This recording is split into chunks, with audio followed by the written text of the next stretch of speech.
क्यों कुछ लोगों की मृत्यु कम उम्र में हो जाती है?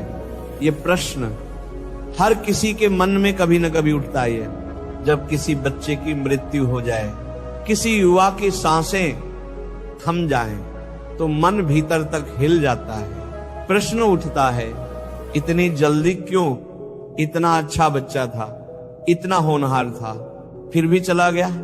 परंतु प्यारे भक्तों, इस संसार में कुछ भी बिना कारण नहीं होता। हर एक घटना, चाहे वो सुख की हो या दुख की, हमारे कर्मों का फल होती है। जवान मौत का रहस्य, कर्म का गूढ़ सिद्धांत। बेटा, आपको एक बात गांठ बांध लेनी चाहिए, कोई भी जल्दी नहीं मरता और कोई भी देर से नहीं मरता। मृत्यु तब होती है जब उस आत्मा के कर्मों की घड़ी पूरी हो जाती है। शास्त्र कहते हैं, कर्माणि गत्यन्ति मनुष्य लोके न चान्यथा पश्यति देवतात्मा। अर्थात इस मनुष्य लोक में जो भी होता है वह केवल कर्मों के आधार पर होता है। कुछ लोग पिछले जन्मों में ऐसे कर्म करके आते हैं जिनका फल उन्हें इस जन्म में जल्दी मृत्यु के रूप में भोगना होता है। कभी कभी आत्मा ने खुद चुना होता है कि इस जीवन में थोड़ी ही देर रुकूंगी, कुछ पुराना हिसाब चुकाना है। परिजनों को दुख क्यों होता है? अब प्रश्न ये उठता है, अगर आत्मा का कर्म था तो बाकी परिवार क्यों रोता है? उन्हें इतना कष्ट क्यों? तो सुनो, ये भी कर्म बंधन है। प्यारे भक्तों, कई बार किसी ने अपने पिछले जन्म में किसी को बहुत कष्ट दिया होता है।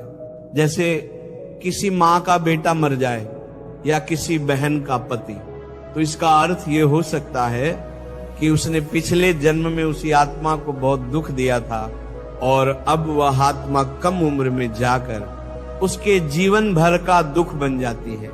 ये कर्म का उत्तरदायित्व है। जैसे कोई जीवन भर कहता रहे, वो चला गया, अब मैं अधूरा हूं, तो ये दुख भी उस आत्मा को दिया गया ऋण है।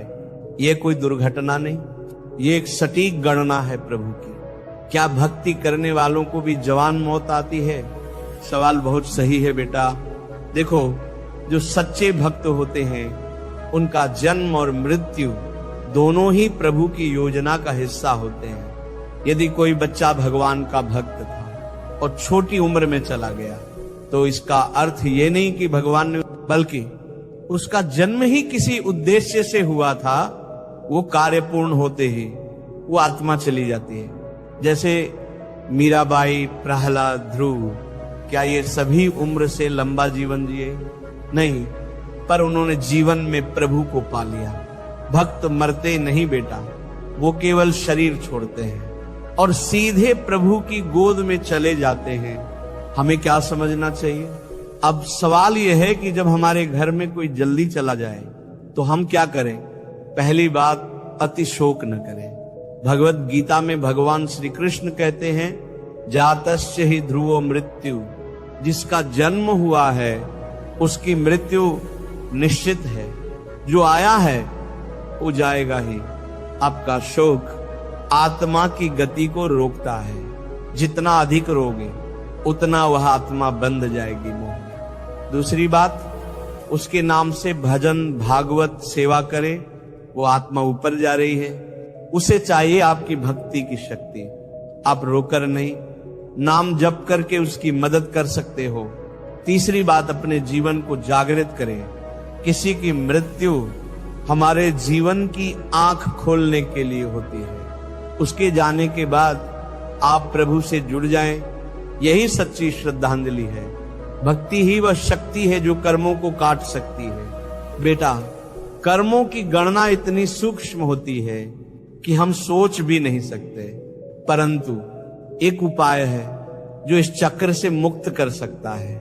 नाम जप आप सुबह से शाम तक हरे कृष्ण कृष्ण कृष्ण हरे हरे, हरे राम राम राम हरे हरे का जप करते रहो, तो कोई भी काल आपको छू नहीं सकता।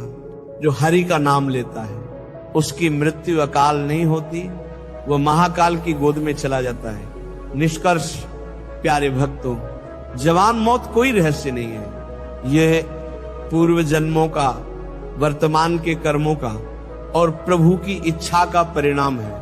अगर किसी के साथ ये हुआ है तो वह आत्मा कोई संदेश देकर गई है कि अब तुम जागो, तुम संभलो, तुम प्रभु से जुड़ो। जिन्होंने प्रभु को पा लिया उनके लिए मृत्यु, जीवन, दुख, सुख सब एक समान हो जाता है। प्रेमी आत्माओं, आज से एक संकल्प लीजिए, अगर किसी प्रिय की मृत्यु हो चुकी है तो उन्हें श्रद्धांजलि देने का सबसे बड़ा माध्यम है हरिनाम। उनके नाम पर सत्संग करें, भंडारा कराएं, भागवत कराएं, पर सबसे पहले अपने जीवन को प्रभु के चरणों में समर्पित करें। जो हरिनाम से जुड़ा है उसका कोई जन्म व्यर्थ नहीं जाता, उसकी कोई मृत्यु